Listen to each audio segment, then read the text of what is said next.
Assalamualaikum warahmatullahi wabarakatuh.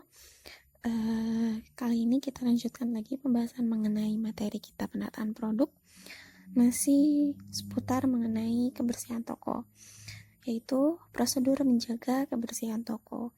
Nah, dalam melakukan kegiatan kebersihan toko atau minimarket, agar hasil lebih maksimal, maka diberlakukan pembagian area untuk mempermudah mengidentifikasi kegiatan kebersihan. Nah, area ini dibagi jadi 4 area. Yang pertama itu area luar, yang kedua itu area penjualan, yang ketiga area gudang, dan yang keempat area toilet. Sekarang kita bahas yang pertama, yaitu area luar. Nah, area luar ini itu termasuk area parkir, teras, dan halaman depan toko. Apa yang harus dilakukan di area luar ini? Yang pertama itu adalah bersihkan sampah dan buang pada tempatnya. Lalu yang kedua, sediakan tempat pembuangan sampah sementara. Yang ketiga, bersihkan debu dan kotoran pada halaman toko. Jika perlu, siram dengan air, tapi pastikan airnya itu tidak menggenang. Yang keempat, pastikan kaca bagian luar bersih dan bebas dari debu. Lalu yang kelima, pastikan produk yang ada di luar area penjualan bersih dan bebas dari debu. Jadi meskipun ada di luar area penjualan, produk itu harus tetap terlihat bersih. Lalu yang selanjutnya, area penjualan atau sales area. Nah, area penjualan ini meliputi seluruh peralatan di dalam toko. Pastikan juga itu harus bersih. Lalu yang keduanya, produk yang dipajang dan raknya. Lalu yang ketiga, lampu dan langit-langitnya juga harus terawat. Yang keempat, komputer dan pendukungnya, meja kasir, etalase, AC, atau maupun kipas angin, itu juga harus bersih. Lantai di dalam tokonya juga disapu dan dipel hingga bersih. Lalu yang terakhir, pintu kaca dan kaca depan toko bagian dalam juga harus bebas dari debu dan kotoran. Lalu yang selanjutnya, area gudang. Yang pertama, pastikan lantai gudang itu dalam kondisi yang kering.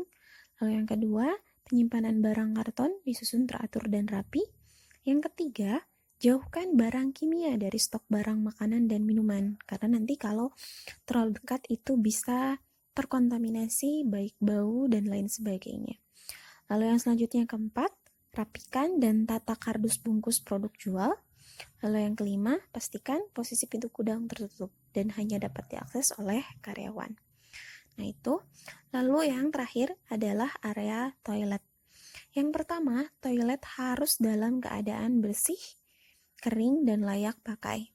Lalu yang kedua, kebersihan toilet itu meliputi lantainya, dinding keramiknya, plafon, dan klosetnya. Lalu yang ketiga, toilet dalam kondisi selalu kering. Yang keempat, pastikan posisi pintu toilet tertutup. Kalau memang hanya untuk karyawan, ya berarti yang dapat mengaksesnya hanya karyawan saja. Tapi kalau memang diperuntukkan untuk umum, ya bisa diakses oleh semua orang. Lalu yang kelima, pastikan kloset dalam keadaan bersih dan tidak bernoda. Lalu yang terakhirnya, pastikan alat-alat kebersihan tersimpan dan tertata rapi. Nah, kegiatan kebersihan itu wajib dilakukan secara rutin setiap hari dan setiap shift. Dan kalau misalnya luas tokonya besar, ya semakin lama pula penyelesaiannya. Maka diperlukan pembagian jadwal kebersihan sesuai shiftnya, supaya beban kerja menjaga kebersihan tidak berat hanya untuk shift pagi saja. Lalu yang selanjutnya ada manajemen persediaan display.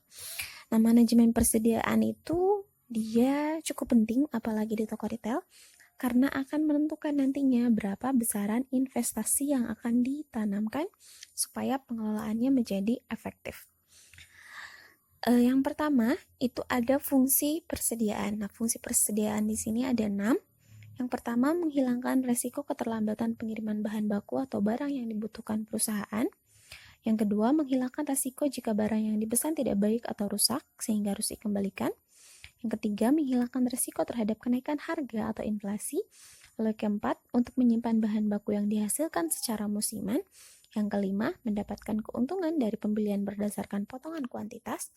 Lalu yang keenam, memberikan pelayanan kepada pelanggan dengan tersedianya barang yang diperlukan.